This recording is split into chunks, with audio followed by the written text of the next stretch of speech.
The crowd followed Jesus not merely out of curiosity.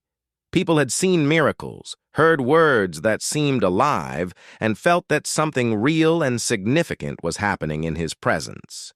When he fed thousands, it became a moment of collective uplift.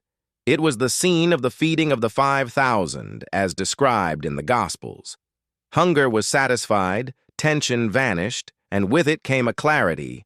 Here is the one worth following. In that moment, faith felt natural and almost self-evident. People were ready to recognize him as someone who could change their lives for the better and even more, someone who could be their king. But then a painful rupture occurred. Jesus refused the role of king. He began to say things that didn't fit popular expectation. He called for inward renewal. His words became hard, unfamiliar, even off-putting. He no longer supported the image that had formed in people's minds.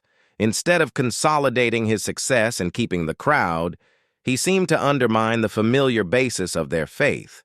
Where they had expected a continuation of the miracle, a demand appeared that could not be accepted on the same terms.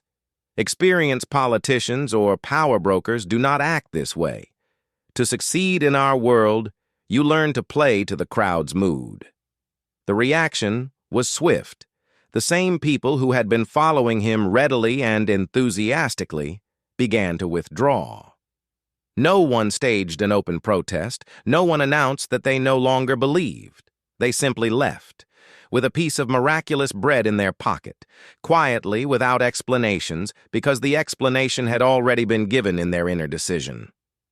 Jesus' words proved too difficult for them, and that was enough to create distance. What happened then? It was not that the people changed, but that they were revealed. As long as Jesus gave them what they expected, it seemed they believed. But once he said something that didn't fit their conception, it became clear that their faith had limits. The situation did not change the crowd. It showed what their faith had been from the start: sincere but limited, alive but conditional.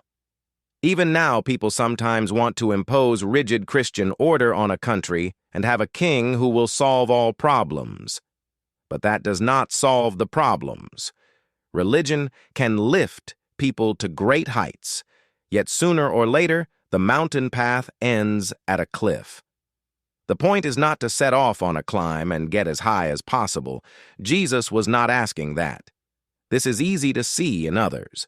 We readily notice how people drift away when things get hard and draw conclusions about the depth of their convictions. It is much harder to notice that the same mechanism operates within us. As long as faith matches our expectations, it seems firm. But once Jesus steps beyond those expectations, an inner resistance arises that is not always immediately apparent. Let's be honest. In such moments, Jesus may not be repulsive to us, but his image becomes strange and off-putting. His love no longer seems unconditional.